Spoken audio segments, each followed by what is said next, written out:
우리의 삶에 어떤 상황에 있든지 우리는 어디 안에 있습니까? 그리스도 예수 안에 선한 일을 위하여 지으심을 받았고 하나님이 예비하신 그 하나님의 여정 속에 있다는 것입니다. 그래서 여기 이렇게 분필이 있습니다. 자, 이 분필이 있는데요. 자, 이게 제 손에 있으면 뺏으실 수 있겠습니까? 힘으로는 못 뺏으시겠죠. 그죠? 제가 전에 우리 렘넌트들이랑 선교 갔다가 바닷가 갔는데 고등학생 8명이 저를 물에 빠뜨리려고 달려들었습니다. 남자애들이. 어떻게 됐을 거겠습니까? 제가 어릴 때 유도를 배웠거든요. 사람을 쓰러뜨리는 건 굉장히 쉽습니다. 그래서 8명을 제가 다 빠뜨렸어요. 그러니까 그 황상배 목사님이 저보고 좀 빠져주지 그러더라고요, 저한테. 그래서 내가 사역자는 렘넌트한테 쉽게 보이면 안 된다고 이렇게 얘기하고 했는데, 보십시오. 제 손에 있는 것을 뺏어가려면 저보다 강한 사람이죠. 그럼 당연히 뺏기겠죠. 자, 중요한 것은 무엇입니까? 성삼위 하나님이 우리의 인생을 하나님의 것으로 붙드셨습니다. 구원하셨죠. 근데 그 구원이 우리가 하나님을 믿고 하나님의 자녀가 된 영적인 것밖에 포함되는 게 아니에요. 우리의 전 일생이 하나님의 뜻과 계획과 하나님의 주권과 은혜 안에 있음을 우리가 고백해야 합니다. 오늘 내가 어떤 상태 속에 있습니까? 어떤 시간표 속에 있습니까? 상관없다니까요. 어떤 시간표 상황 속에 있든지 오늘의 내 삶의 내 상태와 내 모든 문제의 해답은 오직 성삼위 하나님 주신 복음밖에 없습니다. 하나님의 은혜면 모든 것을 넘어설 수 있습니다. 하나님이 오늘 이 밤에 은혜를 베푸시면 내 모든 근본의 불신앙과 염려와 두려움을 하나님 치유하시는 거예요. 그래서 우리는 매 순간 고백해야 됩니다. 나는 뭐예요? 하나님의 것입니다. 내 인생도 내 모든 미래도 하나님의 것입니다. 하나님의 선하신 계획과 뜻대로 나를 축복하시고 하나님의 선하신 계획과 뜻대로 나를 사용하여 주옵소서. 제가 전에 사역했던 한 아이가 찾아왔습니다. 이 친구는 무속인 자녀라니까요. 무속인 자녀. 전에 한번 말씀드렸죠. 이 친구의 눈물이었습니다. 왜 하나님이 나를 이런 집안에서 태어나게 하셨습니까? 왜 불신자 6가지 상태가 가득한 이 집, 우상 숭배하는 집, 삼촌이 정신병자, 엄마는 귀신에 들려서 날마다 전보고 나에게도 영적 문제가 많고 왜 하나님이 이런 집안에, 그러면서 출애굽기 20장을 딱 읽다가 그 말씀에 나오잖아요. 우상 숭배하면 3, 4대 저주받는다는데 딱 그게 우리 집이라고. 나도 예수 믿는 집에서 태어나서 좀 살았으면 좋겠는데 왜 하나님 나한테 이렇게 했냐고. 제가 그래서 걔를 이렇게 붙잡고 이렇게 하겠습니다. 뭐라고 하겠습니까 제가? 정신 차려라. 성경을 끝까지 읽어야지. 그것만 보면 그렇게 보이지. 그 성경을 출애굽기 20장을 기록한 하나님의 목적과 의도는 무엇이냐? 우상 섬기는 자가 3, 4대 저주받는 것을 강조함이 아니라 어떤 저주 속에 있어도 하나님의 복음의 은혜 속으로 들어오면 천대의 하나님이 복을 주신다는 거예요. 예수를 믿는 순간 가문의 모든 저주 완전히 끝나는 거예요. 우리의 실수나 실패나 상처도 우리의 삶을 무너뜨릴 수 없어요. 왜냐? 하나님의 전능하신 손이 우리의 삶을 붙드시니까. 그래서 우리는 유일성이라는 응답 이전에 먼저 하나님이 주신 복음에 대한 오직의 결론을 내리셔야 됩니다. 그래서 무엇입니까? 성삼위 하나님 내게 임하셨다. 창세기 1장 20절에 뭐라고 합니까? 내 형상이 하나님의 형상이다. 아버지를 닮습니까? 안 닮습니까? 닮죠. 그렇지 않습니까? 생긴 것만 닮습니까? 아니요. 진짜 닮는 건 뭐예요? 행동, 말하는 것까지 다 닮아요. 그러다 보면 우리가 자녀를 볼 때 기대될 때도 있지만 걱정될 때도 있잖아요. 얘가 나랑 비슷한데 이때 있잖아요. 당연한 섭리예요. 그리고 올바른 관계를 가질수록 자녀는 아버지를 닮아가요. 그죠? 우리는 하나님의 형상으로 지음받았고 창세기 2장 7절에 생기를 불어넣었다 이렇게 얘기하잖아요. 여기서 말하는 생기는 푸뉴마라는 단어를 써요. 여기는 어떤 의미가 있냐? 하나님의 전능하심과 성령을 우리에게 불어넣으셨다는 거예요. 그래서 기억하셔야 됩니다. 나는 연약하나 내 안에 계신 전능하신 하나님이 나를 통하여 모든 것을 하실 수 있다. 하나님이 문을 여시면 막을 자가 없다. 하나님이 내 모든 것을 치유하셔서 온전케 하시고 완전케 하셔서 새롭게 하실 수 있다는 거예요. 창세기 2장 17절 18절은 무슨 말입니까? 그 하나님의 능력이 내 삶 속에, 생각 속에 계속 나타나는 거예요. 그래서 기억하셔야 됩니다. 하나님, 내가 하나님의 것으로 오직의 결론을 내린 자 되도록 축복하여 주옵소서. 진짜 기도하면서 하나님 앞에 서는 것입니다. 우리가 오직의 결론, 하나님의 것으로 우리의 모든 결론을 삼을 때 우리의 삶의 유일성의 답을 누리게 됩니다. 유일성이 무엇입니까? 아주 간단합니다. 하나님이 나한테만 주시는 게 있어요. 나에게만 주시는 거. 세상의 일에는 첫 번째 뭐가 있어요? 누구나 할 수 있는 것이 있어요. 누구나 할 수 있어요, 이거는. 두 번째 일은 뭐예요? 나도 할 수 있는 일이 있어요. 누구나 하는 일 중에 나도 할 수 있는 일이 있어요. 세 번째는 뭐예요? 나만 할 수 있는 일이 있어요. 이걸 전문성이라고 하죠. 근데 우리가 붙잡는 건 뭐예요? 하나님이 나에게만 주신 것, 나를 통해서만 하나님의 성취하실 분명한 뜻과 계획이 있는 거예요. 이게 뭐예요? 유일성입니다. 자, 달란트와 비전은 다릅니다. 달란트는 재능이라고 하고 또 다른 단어로 선물이라고 하죠.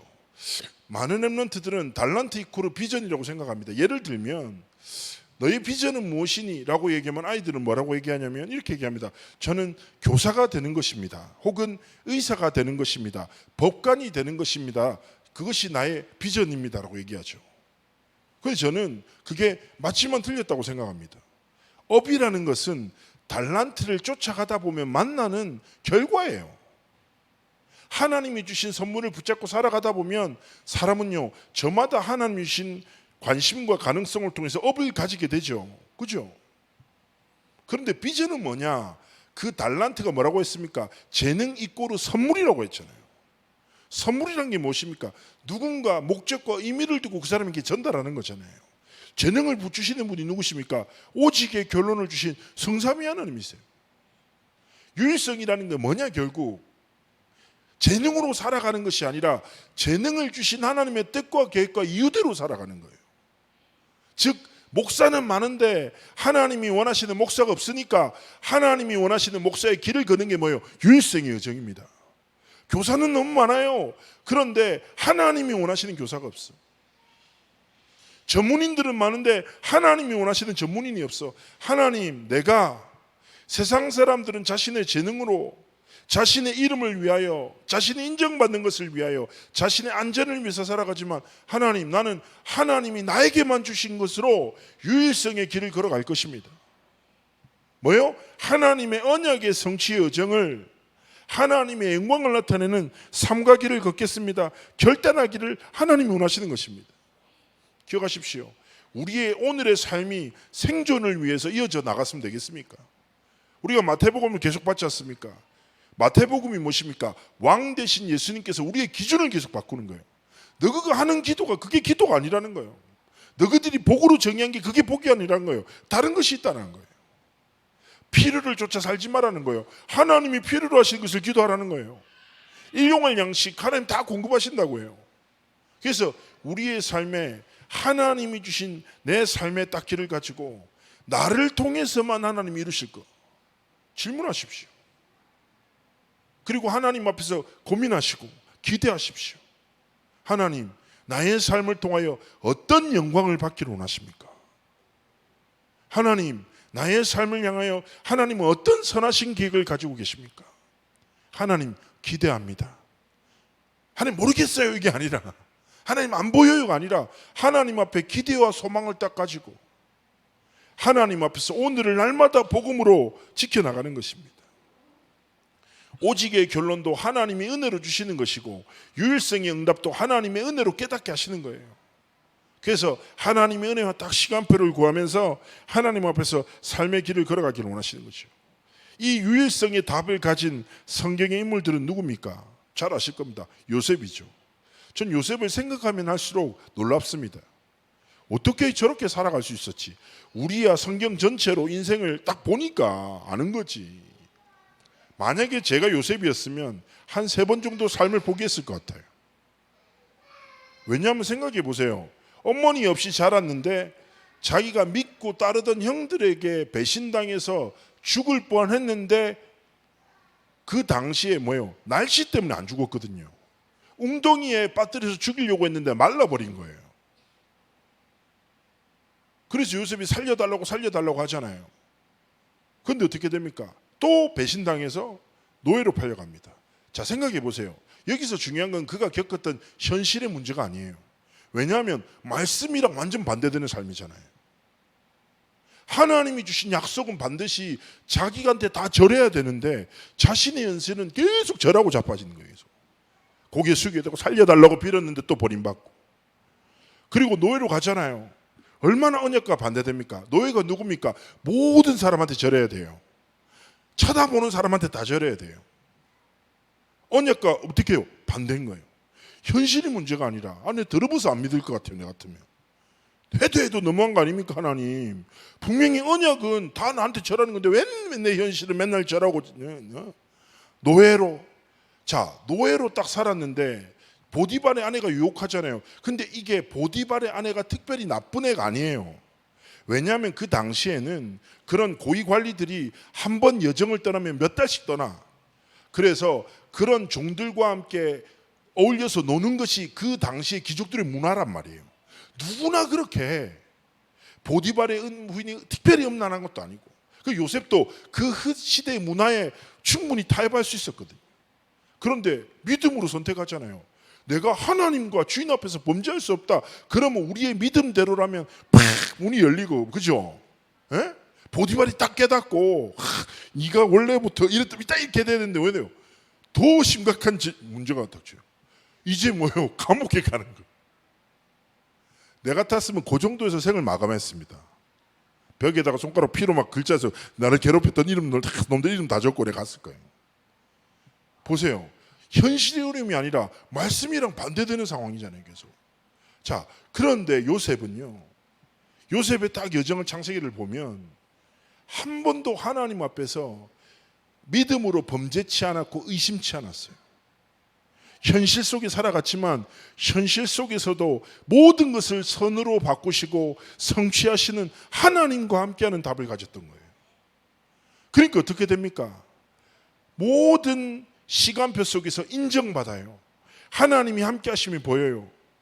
낮은 곳에서 하나님의 축복이 뭐예요? 섬기는 밭에까지 임한다니까요. 자, 우리는 알잖아요. 요셉의 여정의 결과는 무엇입니까?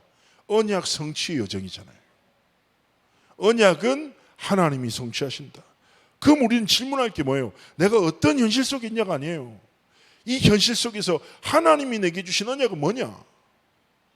나는 그 성취 여정을 걸어가고 있느냐? 나는 그 언약을 이루실 하나님이 주신 복음에 대한 오직의 결론을 가지고 있느냐?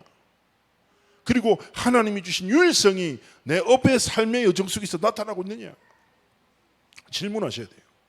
그래서 우리의 삶도 마찬가지입니다. 유일성의 답을 하나님 주셨으니까 하나님 오직의 결론 진짜 내 삶에 사실적으로 누리도록 축복하옵소서. 하나님 내 업을 하나님 내가 의식주 때문에 회사 가고 일하고 월요일 아침에 다 힘들잖아요. 왜 그렇습니까? 학교 가야 되잖아요. 애들은. 그리고 직장에 가야 되잖아요. 반복되는. 그렇지 않습니까? 전에 한번 사역자도 저한테 이렇게 얘기하는데 사역 너무 가기 싫다고 이러는 거예요. 나도 그럴 때 많은데. 그럴 때 있거든요. 목회자 그럴 때 없겠습니까? 이럴 때 있어요. 되게 목사님 죄송한데 오늘 다락방을 못할 것 같다고. 그러면 진짜 기도하겠습니다. 다음 주에 뵙겠습니다. 이러지만 속에서 나도 모르게 뭐예요. 할렐루야. 이럴 때 있다니까요. 부끄럽지만. 있잖아요. 다 똑같아요. 그러나 정말 중요한 것은 뭐냐. 꼭 기억하셔야 됩니다. 하나님이 나를 아십니다. 모든 것을 아세요. 그리고 하나님은 선하신 계획과 뜻을 다 가져요. 하나님은 그림이 있어요. 하나님은 이유를 가지고 계시는 거예요. 그리고 하나님의 그림과 이유를 우리가 깨닫기를 원하시는 거예요. 소망으로 품고 바라보기를 원하시는 거예요. 그리고 하나님 앞에 고백하기를 원하시는 거예요. 그래서 하나님 오직의 결론을 딱 붙잡고 기도하면서 하나님 유일성의 하나님의 뜻과 계획을 기대합니다. 우리가 봤던 에베소서 2장 10절이 뭐라고요? 우리는 그가 만드신 바라 그리스도 예수 안에서 선한 일을 위하여 지으심을 받은 자니. 하나님이 하나님의 선한 일을 위하여 그리스도 예수 안에서 나를 지으셨대요. 이것이 무엇입니까? 우리의 삶의 소망과 기대돼요. 하나님, 나의 삶에 어떤 하나님의 선하신 계획이 있습니까? 하나님, 나의 인생을 통해서 어떤 영광을 받기를 원하십니까? 하나님, 기대합니다. 지금 보이지 않지만 소망합니다. 하나님, 날마다 오직의 결론 속에 유일성의 응답을 가지고 하루를 지키고 한 주를 지키고 언약으로 성취의 여정을 걸어가는 나의 삶이 되도록 축복해달라고 그렇게 기도하면서 가기를 원하십니다. 결론의 말씀을 전합니다. 우리의 삶에 가장 중요한 것이 무엇일까요? 저는 이거라고 생각합니다. 서밋타임이라고 우리가 새벽 예배 때마다 이렇게 하잖아요. 서밋타임이 뭐냐? 하나님의 전능하심이 나에게 임하는 사로잡는 시간이에요. 393의 기도가 뭐예요? 서밋타임이에요. 우리는 내 감정, 상황, 관계, 틀과 복잡 미묘한 삶의 무게를 속에서 고민하면서 살아가잖아요. 그렇지 않습니까? 책임도 져야 되고 뭔가를 계속 지속돼 나가야 되고 그렇지 않습니까? 오늘도 되게 그 차영인도하는 우리 정성은 장로분들 가슴 아프더라고요. 애 다리 붙잡고 울고 있지 악보를 작게 뽑아가 가사가 안 보여요. 왜 저 큰 종이 악보를 작게 뽑았지? 뒤에서 보는데 너무 안타깝더라고. 안 보니까 막 이렇게 보고 막 진퇴양난 뭐 이렇게 그러잖아요. 이게 육아의 제일 큰 문제가 무엇입니까? 박지성 선수가 그 얘기하더라고요. 축구가 힘드냐 육아가 힘드냐니까. 축구가 훨씬 쉽다고. 왜 그러냐니까 축구는 쉬는 시간이 있다고. 아 맞다 싶더라고요. 육아는 또 쉬지를 못하잖아요. 계속 반복되잖아요. 그렇죠. 우리는 저마다 삶 속에 살아가요. 그런데 중요한 건 뭐예요? 하나님이 다 아시고 하나님이 그림이 있다고요. 하나님이 다 계획하신 게 있다니까요. 그게 우리의 소망이 돼야 되는 거예요. 하나님이 그걸 뭘로 알리십니까? 하나님의 그림과 하나님의 계획을 뭘로 알리십니까? 말씀을 통해서 알리시는 거예요. 강단을 통해서 선포되는 말씀을 통해서 하나님의 큰 그림을 우리에게 조금씩 보이신단 말이에요. 그래서 우리는 무엇입니까? 우리 인생 속에 눈에 보이는 현실을 따라 살지 않고 이 현실 속에서 하나님의 선하신 계획을 이루시는 말씀 따라 살아가는 겁니다. 그래서 말씀이 나의 삶의 길이 되고 말씀의 성취가 내 미래가 돼서 우리의 삶과 모든 여정이 하나님의 말씀의 성취에 가장 귀하게 쓰임받는 삶과 길을 걸어가기를 하나님이 원하시는 것입니다. 그러면 우리가 오늘 밤에 무엇을 놓고 기도해야 되겠습니까? 다른 것도 아니에요. 하나님 앞에서 다 기도하십시오. 하나님, 나의 모든 것을 아시는 하나님, 하나님을 사랑하고 하나님을 신뢰하고 하나님을 기대하고 하나님을 소망합니다. 내 인생을 향하여 하나님 큰 그림을 가지고 계시죠. 하나님 내게 보여주십시오. 하나님 내가 참 많이 쉽게 흔들립니다. 오직의 결론이 내 삶의 결론 되도록 축복하옵소서. 하나님, 하나님이 내게 주실 미래를 기대합니다. 하나님 나를 사용하여 주옵소서. 진짜 그렇게 기도하면서 우리의 삶을 하나님께 드리시기를 하나님 원하십니다.